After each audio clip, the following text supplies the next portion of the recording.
अगर मैं आपसे कहूं कि हॉलीवुड की सबसे विवादित हस्तियों में से एक चुपचाप इतिहास के सबसे दमनकारी ग्रंथों में से एक की जांच कर रही है, तो कैसा लगेगा? बाइबल पर आधारित महाकाव्य film the passion of the Christ के लिए मशहूर मेल गिब्सन कथित तौर पर कई सालों से बुक ऑफ एनोक पर शोध कर रहे हैं। और इस प्राचीन ग्रंथ पर प्रतिबंध क्यों लगाया गया था, इस बारे में उनकी खोज आपको अंदर तक झकझोर सकती है। प्रचलित धारणा यह है कि बुक ऑफ एनोक को इसलिए हटाया गया था क्योंकि यह असंगत या असत्यापित थी, लेकिन गिब्सन के शोध और बयानों के अनुसार असली वजह कहीं ज्यादा गहरी है। यह प्रामाणिकता या धार्मिक विवादों से संबंधित नहीं है। यह सत्ता, नियंत्रण और उन रहस्यों से संबंधित है जिन्हें कुछ संस्थाएं आपको बताना नहीं चाहती थीं। अगर आप सदियों से छिपे हुए सच को उजागर करने के लिए तैयार हैं, तो लाइक बटन दबाएं और सब्सक्राइब करें, क्योंकि जो आप जानने वाले हैं वह प्राचीन इतिहास और धार्मिक ग्रंथों के बारे में आपके सभी ज्ञान को बदल देगा। लेकिन मेल गिब्सन द्वारा उजागर किए गए चौंकाने वाले सत्य को प्रकट करने से पहले हमें स्वयं एनोक की पुस्तक को समझना होगा। और यह समझना होगा कि इसने पीढ़ियों से शोधकर्ताओं, धर्मशास्त्रियों और सत्य की खोज करने वालों को क्यों मोहित किया है। एनोक का रहस्यमय व्यक्तित्व। मानव इतिहास में केवल एक ही ऐसी पुस्तक है जिसमें ब्रह्मांड की उत्पत्ति से संबंधित हर प्रश्न का उत्तर मिलता है। इन्हीं उत्तरों के कारण इस पुस्तक पर प्रतिबंध लगा दिया गया और फिर यह 2000 वर्षों से अधिक समय तक गुम रही। एनोक की पुस्तक आज भी मानव इतिहास की सबसे विवादास्पद पुस्तकों में से एक है। इसके सामने फ्रांस काफ्का की मेटामॉर्फोसिस या सलमान रश्दी की सैटनिक वर्सेस जैसी पुस्तकें बच्चों का खेल लगती हैं।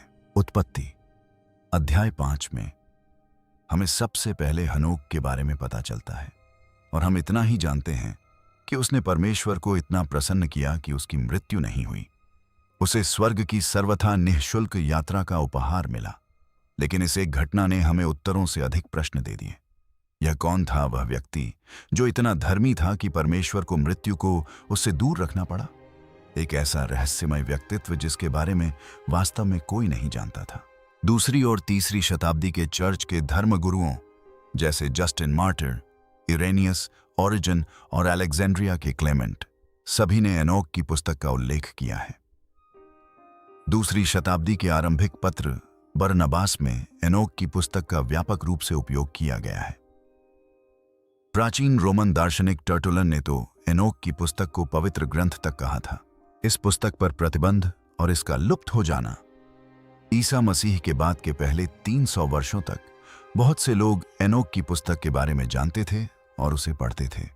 यह पुस्तक हैरी पॉटर श्रृंखला पढ़ने जितनी ही लोकप्रिय थी, जब तक कि लीडिसिया की परिषद ने इसे गलत और विवादास्पद घोषित नहीं कर दिया। परिणामस्वरूप एनोक की पुस्तक की विश्वसनीयता कम हो गई और उस पर प्रतिबंध लगा दिया गया, जो आज भी लागू है। आपकी बाइबल में एनोक की पुस्तक नहीं है। प्रतिबंध इतना प्रभावी था। प्रतिबंध के चलते आम लोगों ने इस पुस्तक का उपयोग बंद कर दिया और धीरे धीरे यह पुस्तक समय के साथ गुम हो गई और 1400 के दशक तक इसका जिक्र शायद ही कभी हुआ। प्रोटेस्टेंट धर्म सुधार के समय के आसपास एनोक की पुस्तक में रुचि फिर से जागृत हुई। सन 1400 के दशक के उत्तरार्ध में इथियोपिया में इसकी पुनः खोज के बाद यह अफवाह फैलने लगी कि खोई हुई एनोक की पुस्तक शायद अभी भी मौजूद है। वहीं कुछ लोगों ने सच्चाई जानने की लोगों की उत्सुकता का फायदा उठाते हुए कई नकली पुस्तकें प्रकाशित की, जिनमें दावा किया गया था कि वे खोई हुई एनोक की पुस्तक हैं। अंततः जेम्स ब्रूस नामक एक स्कॉटिश खोजकर्ता ने इथियोपिया में एनोक की मूल पुस्तक खोज निकाली। उन्हें यह प्राचीन पांडुलिपि इथियोपियाई ऑर्थोडॉक्स चर्च के पवित्र संग्रह में मिली। सौभाग्य से चर्च ने इस ग्रंथ को संरक्षित रखा, भले ही यह बाइबल के प्रामाणिक ग्रंथों में शामिल नहीं है। जेम्स ब्रूस द्वारा खोजा गया यह ग्रंथ इथियोपिया के लोगों द्वारा बोली जाने वाली जैसिक भाषा में लिखा गया है। माना जाता है कि इसे ईसा पूर्व 3री और 1ली शताब्दी के बीच लिखा गया था। जेम्स द्वारा खोजे गए इस ग्रंथ में 5 भाग हैं और प्रत्येक भाग एनोक के जीवन के विभिन्न पहलुओं को दर्शाता है, जैसे कि पहरेदारों से उनकी मुलाकातें, स्वर्ग की यात्राएं और दुनिया के अंत के दर्शन। जेम्स ब्रूस मूल रूप से इथियोपियाई भाषा में लिखी गई एनोक की खोई हुई पुस्तक की 3 प्रतियां लेकर लौटे। रिचर्ड लॉरेंस ने 1821 में इसका पहला अंग्रेजी अनुवाद लिखा और प्रकाशित किया। फिर 1912 में हमने प्रसिद्ध R.H. चार्ल्स संस्करण का प्रकाशन देखा। 28 साल बाद गुफा संख्या 4 के नाम से मशहूर एक गुफा में पुस्तक के अन्य संस्करण मिले और उनके साथ और भी कहानियां, बाइबल से जुड़े संदर्भ और भविष्यवाणियां सामने आईं। एनोक की पुस्तक संभवतः मनुष्यों द्वारा लिखित पहला वृत्तांत थी और उत्पत्ति की पुस्तक और यहां तक कि बाइबल नए और पुराने दोनों नियम की प्रेरणा भी हो सकती है। यह पुस्तक इतनी पुरानी है, कहा जाता है कि बाइबल के कुछ प्रेरितों ने उपदेश देते समय एनोक के उद्धरण दिए हैं। नए नियम में एक प्रसिद्ध प्रत्यक्ष उद्धरण यहूदा द्वारा दिया गया है। यहूदा 1:14 से 15 में एनोक 1:9 का उद्धरण है। आदम से 7वीं पीढ़ी में एनोक ने भी इन बातों की भविष्यवाणी की। देखो, प्रभु अपने पवित्र असंख्य लोगों के साथ सब पर न्याय करने और सभी अधर्मियों को उनके सभी अधर्मी कार्यों के लिए दोषी ठहराने के लिए आया है जो उन्होंने अधर्मी तरीके से किए हैं, और उन सभी कठोर बातों के लिए जो अधर्मी पापियों ने उसके विरुद्ध कही हैं। रहे हैं। इसका अर्थ यह है कि लेखक जूड एनोक को जानते थे और इस आयत का सम्मान करते हुए इसे उद्धृत किया। एक और तुलना उत्पत्ति 61 और एक एनोक 61 के बीच की जा सकती है। और ऐसा हुआ कि मनुष्य पृथ्वी पर बढ़ने लगे और उनके पुत्रियां उत्पन्न हुईं, और स्वर्गदूतों ने देखा कि मनुष्य की पुत्रियां देखने में सुंदर थीं, और उन्होंने अपनी इच्छा के अनुसार स्त्रियां चुन लीं। और जब मनुष्यों की संतानें बढ़ गईं, तो उन दिनों उनके सुंदर और आकर्षक पुत्रियां उत्पन्न हुईं। स्वर्ग के पुत्रों स्वर्गदूतों ने उन्हें देखा और उन्हें पाने की इच्छा की। उन्होंने आपस में कहा, आओ, हम मनुष्यों की संतानों में से अपने लिए पत्नियां चुनें और अपने लिए संतान की कामना करें। सन्य वॉचर्स और प्राचीन एलियन सिद्धांत। कुछ लोगों का मानना है कि एनोक की पुस्तक ने कई ऐसे रहस्यों को उजागर किया है जो सदियों से गुप्त रखे गए हैं और आज भी गुप्त हैं। यह पुस्तक उत्पत्ति 1:6 में संक्षेप में वर्णित कई घटनाओं का विस्तृत वर्णन करती है।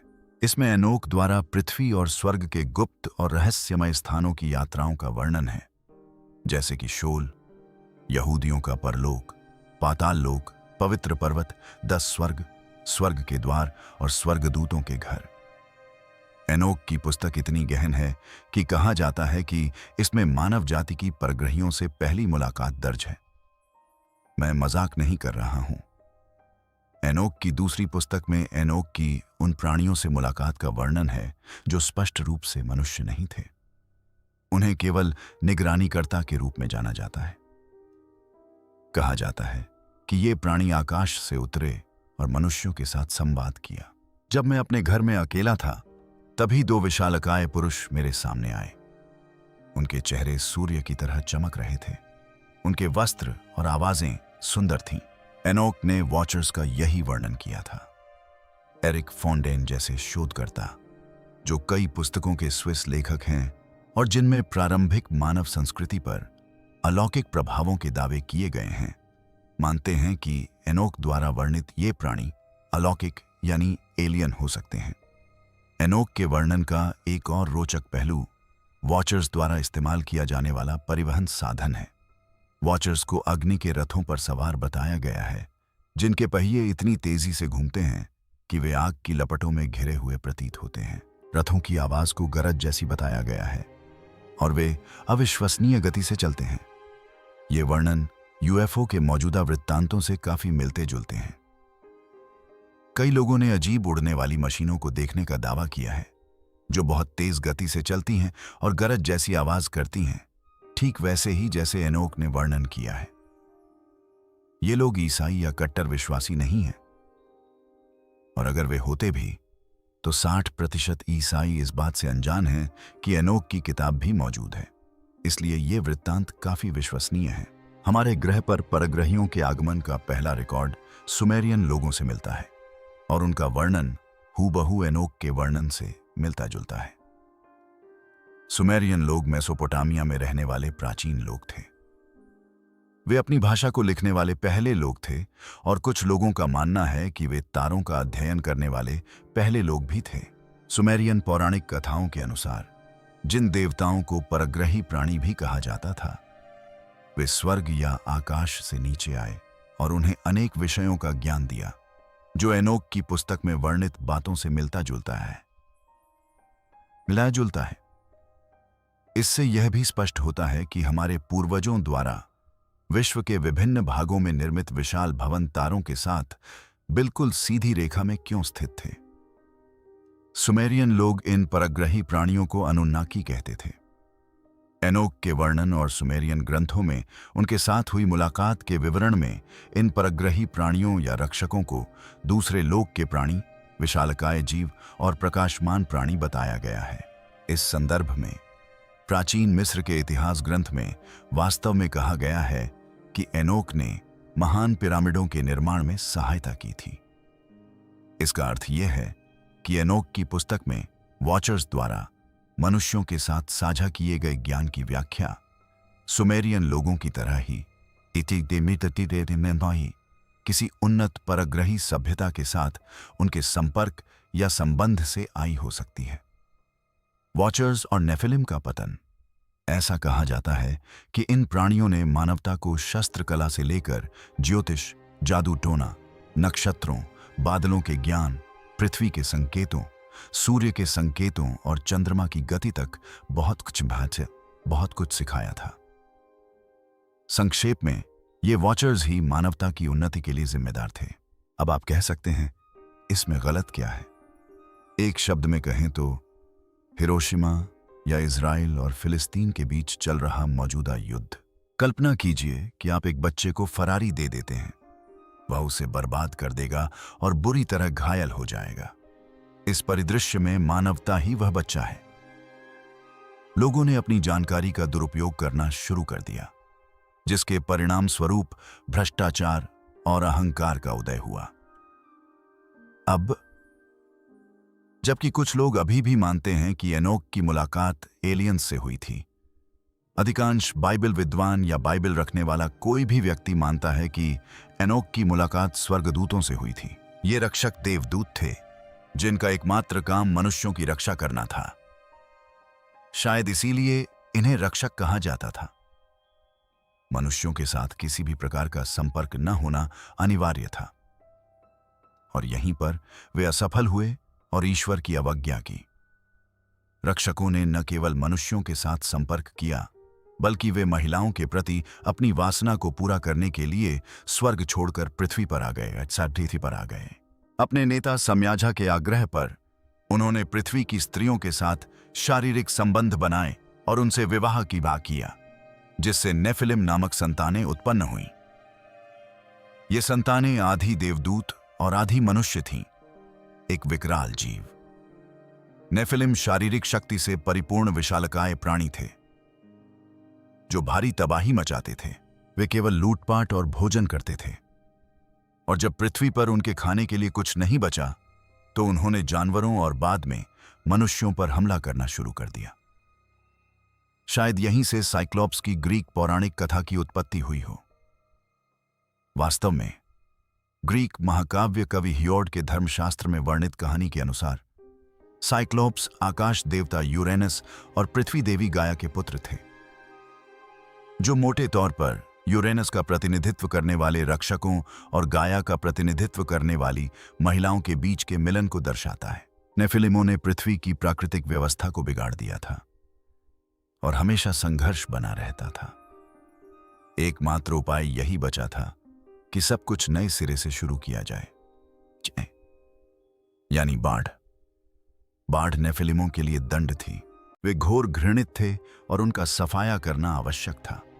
उनकी उपस्थिति मात्र से ही दुनिया में पाप और दुराचार का ऐसा प्रकोप फैल गया था, जैसा पहले कभी नहीं देखा गया था। जल प्रलय ही एकमात्र उपाय बचा था। दुनिया के विभिन्न हिस्सों में विशालकाय कंकालों के वास्तविक प्रमाण मिले हैं। ये बहुत बड़े बड़े कंकाल और खोपड़ियां स्पष्ट रूप से मानव नहीं थीं और यह साबित करती हैं कि एक समय पृथ्वी पर विशालकाय प्राणियों की एक जाति थी। भविष्यवाणियां जो सच हुईं। अब आप कह सकते हैं कि ये सब बहुत अच्छी कहानियां हैं। आप सही हो सकते हैं, लेकिन उन भविष्यवाणियों का क्या जो सच हुईं? वर्णनात्मक घटनाओं के अलावा एनोक की पुस्तक में वर्णित भविष्यवाणियां भी थीं जो सच हुईं। स्वप्न दर्शनों की पुस्तक के नाम से जाना जाने वाला भाग इसराइल के राष्ट्र के उद्भव से लेकर लगभग 164 से 142 ईसा पूर्व में हुए विद्रोह तक के दर्शनों और भविष्यवाणियों का वर्णन करता है। इथियोपियाई ऑर्थोडॉक्स चर्च के अनुसार स्वप्न दर्शनों की पुस्तक प्रसिद्ध उत्पत्ति की बाढ़ से पहले लिखी गई थी, वही बाढ़ जिसका वर्णन हर संस्कृति में मिलता है, यानी घटनाओं के घटित होने से सदियों पहले।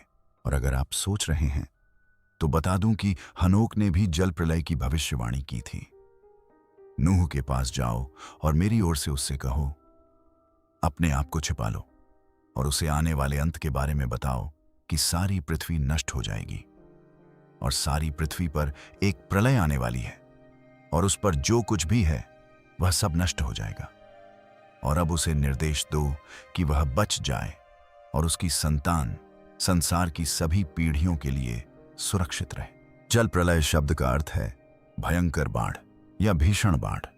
यह वही बाढ़ है जिसे हम 14,000 वर्ष पूर्व घटी हुई द्वितीय युग की बाढ़ मानते हैं, जब पृथ्वी जलमग्न हो गई थी। इसलिए हनोक ने बाढ़ के दर्शन देखे और उसे अपने परपोते नूह और उसकी आने वाली पीढ़ियों की रक्षा करनी पड़ी। प्रतिबंध का असली कारण। मेल गिब्सन ने क्या पता लगाया?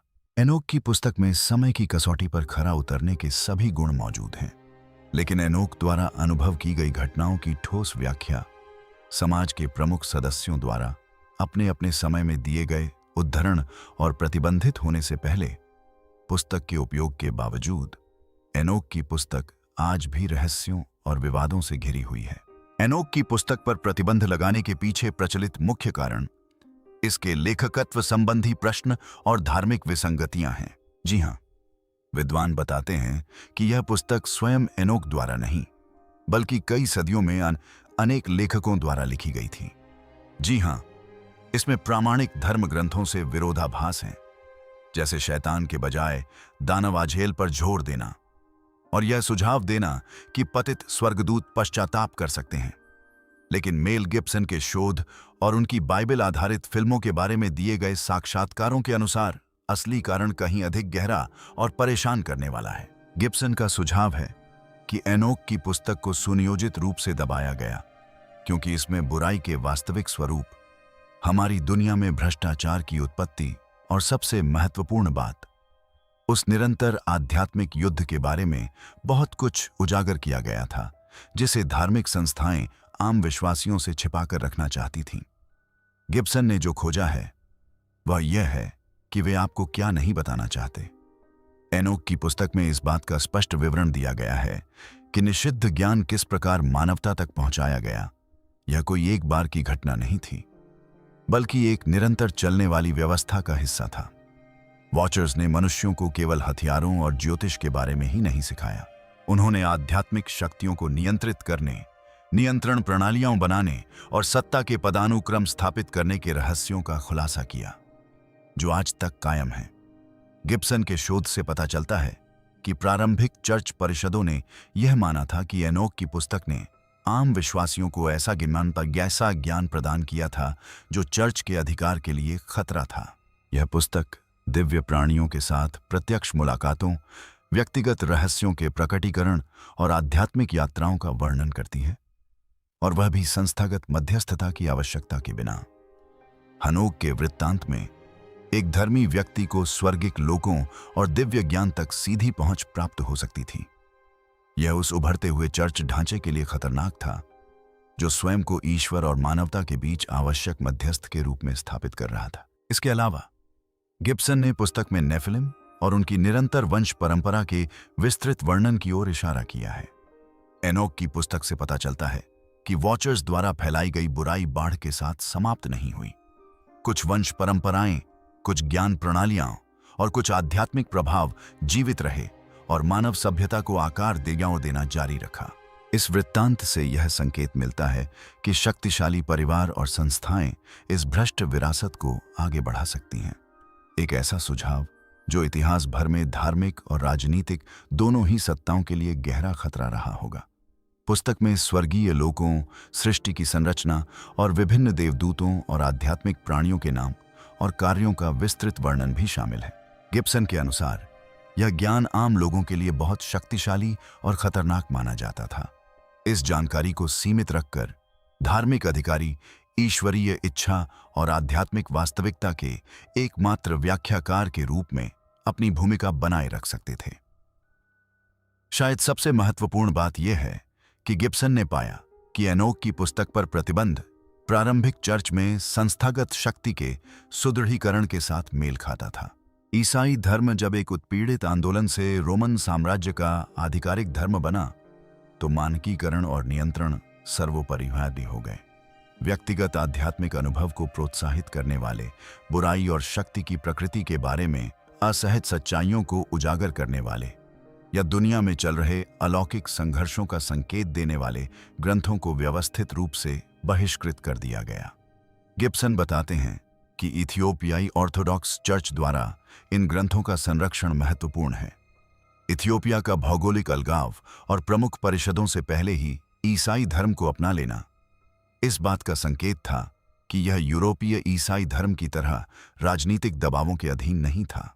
वहां के चर्च ने एनोक की गवाही के आध्यात्मिक महत्व को पहचाना और इसे दबाने से इनकार कर दिया, जबकि बाकी ईसाई जगत ने ऐसा किया।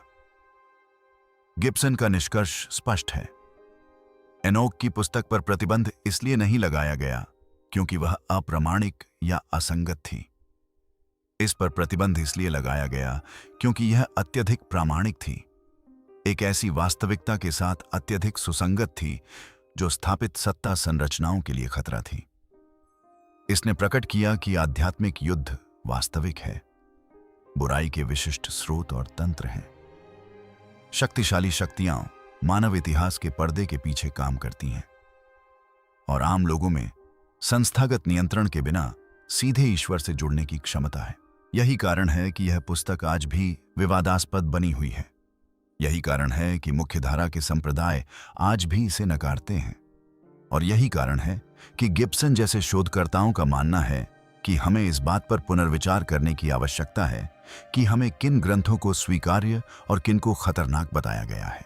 सवाल यह नहीं है कि एनोक की किताब धर्म ग्रंथ है या नहीं। सवाल यह है कि अगर आप इसे पढ़ेंगे तो आपको क्या पता चलेगा। इस बात से वे क्या डरते हैं। निष्कर्ष: एनोक की किताब मानव इतिहास के सबसे दिलचस्प और विवादास्पद ग्रंथों में से एक है।